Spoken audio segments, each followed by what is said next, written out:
Χαίρετε. Παρουσιάζουμε το νέο μοντέλ που φέραμε το επανορτιζόμενο. Υπάρχει και επανορτιζόμενο και κανονικό. Έχει μέσα εξάγωνο για να μπορεί να σφίγγει σαν χαλαρώσει η πίπα πάνω που μπαίνει πάνω στο μοτέρ. Το μοτέρ είναι στέλεστη, Α4 ο στέλεστη του. Το πιάνει ο μαγνήτης. Έχει πίσω οθόνη. Θυμίζω πόσα βόλτ δουλεύει. Και έχει ρύθμιση με ταχύτητες. Και αν το σκορσάρουμε δεν σταματά. Πολλά δυνατό.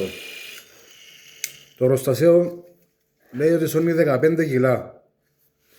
Και με ένα φόρτισμα, μόλις γεμώσει η μπαταρία, πάει 8 ώρες συνεχόμενα. Και οι μπαταρίες είναι lithium. Τι σημαίνει lithium?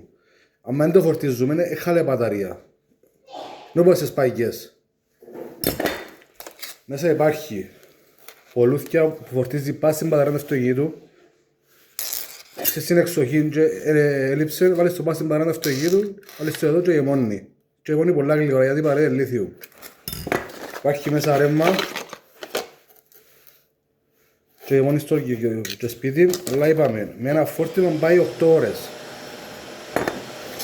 Και καλά ψεσίματα.